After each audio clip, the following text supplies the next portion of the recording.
fetva verəcəyəm. Mən bu işi can-cana qoymayacağam. Mən bu işi can-cana qoymayacağam. Bəziləri rahat deyir meyxana, Pərviz də 3 saat deyir meyxana.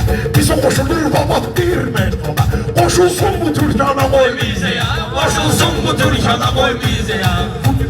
Meyxana qoymayacağam. Pərviz səni bu yanda incidirsən, kesirsən növbə bilən gedirsən. Söhbət əgər səviyyədən gedirsə, səni ağayla yan-yana qoymayacağam. Səni ağayla yan-yana qoymayacağam. Mən bu işi can-cana qoymayacağam. Hansı sözüm xələtdən tiyğıdır, bizim bu məmləkətdən tiyğıdır. Pərviz ələ sənətdən tiyğıdır. Mən oğlumu idmana qoymayacağım. Mən oğlumu idmana qoymayacağım. Sən deyəsən meyxana qoymayacağım. Ağanı salma ginəm, maraqdan danış ginəm bizim bu kətdan. Özüm ölüm, içməyəcəyəm var.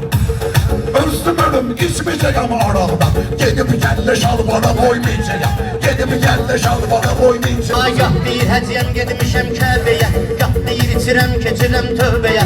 Gündə bir də maşın gəlir məhəlləyə, səni sabahdan eyvana qoymayacağam. Səni sabahdan eyvana qoymayacağam. Mən bu işi can-cana qoymayacağam. Mən bu işi can-cana qoymayacağam. Söz deyinəm mən bu meydanımda, meyxanalar axır mənim yanım. Qardaşımın oğludurum yanımda, qardaş oğlu deyir mənim yanım.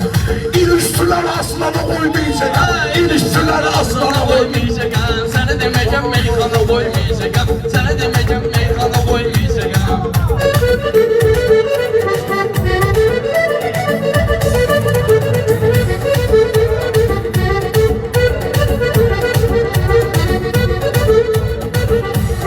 Ay bana etiraz eləməməm üçün, boğaz eləməməm üçün, başqa cürə boğaz eləməməm.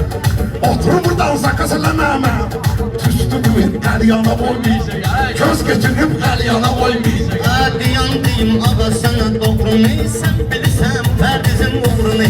Sən öləndə o qardaşın oğlunu dalınca qəbristana